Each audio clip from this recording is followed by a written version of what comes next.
What's up, guys? This is gonna be a quick little video because I just wanted to talk about the Spinosaurus Hammond collection figure for a little bit now, since anytime I see it on like TikTok or Instagram, the figure kind of just gets progressively worse and worse the more I think about it.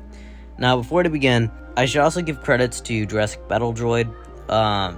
This is probably going to be the only Hammond collection or Mattel criticism video I will ever do, because I think Jurassic Battle Droid does much better videos on that topic.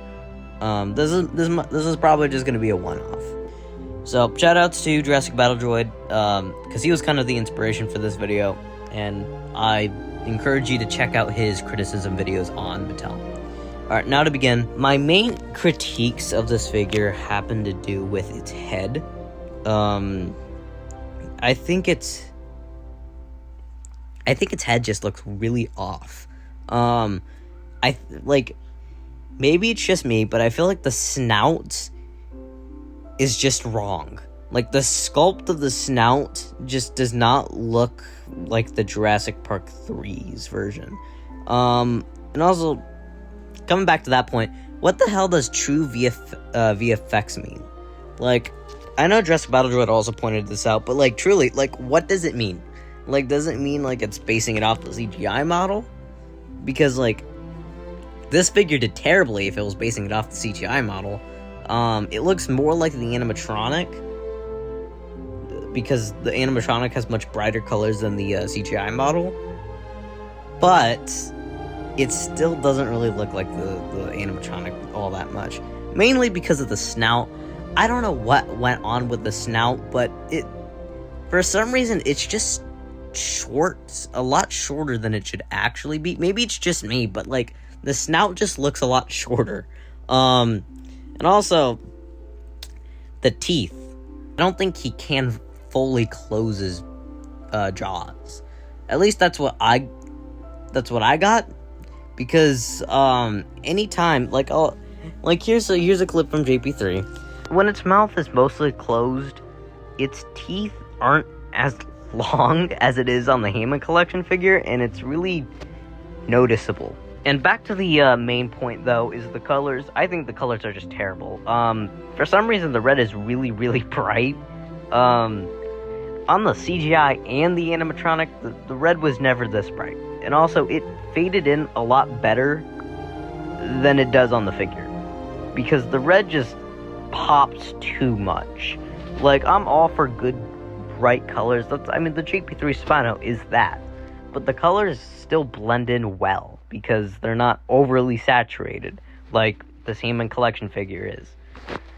For some reason, they also don't include the blue hue on the sail, even though, like, in the movie, the CGI model, it's apparent. On the animatronic, it's apparent. I don't know what went on with all that. It just kind of makes no sense to me.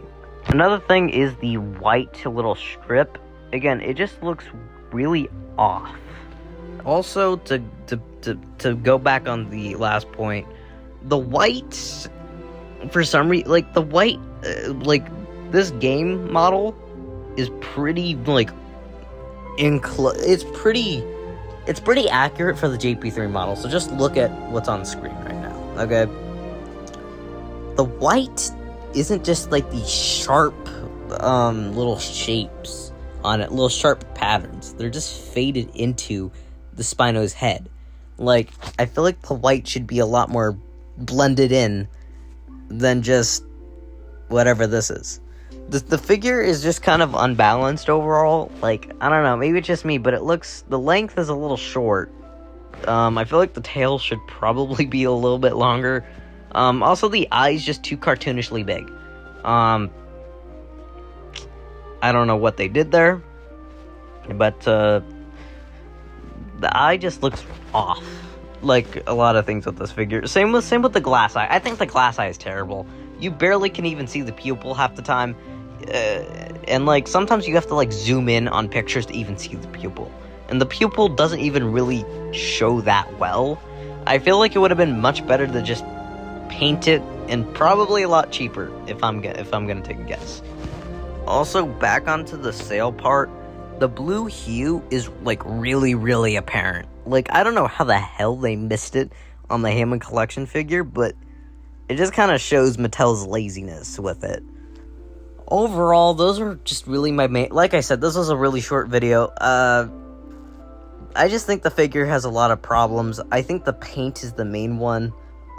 It just looks too... Like, the brown is just too... Like, every color is just way too oversaturated. And they also just straight up forgot the blue. And some of the patterns are just kind of off. The head's really off. Again, this is just an issue with Mattel Spinosauruses in general. They make the snout a lot shorter, it feels like. And it makes it look really cartoony, like a Funko Pop. And I kind of don't like that. But I'm still probably going to get it, because I do like Spinosaurus. And I think Spinosaurus is cool. But, however, this figure is certainly not the best figure of the year, like everyone else is saying. I think it's, like, 7 out of 10 at best, maybe. I personally would say it's like a 5, but I don't know, that's just me. It looks just kind of mid. When I first saw it, I was kind of mixed on it. I was excited that we were getting a Hammond Collection Spino, because that means good articulation, maybe, but the sculpt just looked weird. Like, specifically with the snout, it just looks too short, which kind of bugged me, because Mattel keeps doing that. And also the snout shape just looks off. But yeah, that's pretty much all my criticisms. This was a pretty short video. I hope you guys enjoyed. That's it. Bye. Sorry for the fan in the background. It's really hot where I'm at. Something I also forgot to mention is that this figure is also getting scalped, and on the market, it's like selling for $100 to $150. And I must say, this figure is not worthy to be that much money. It is outrageous. These scalper prices are stupid.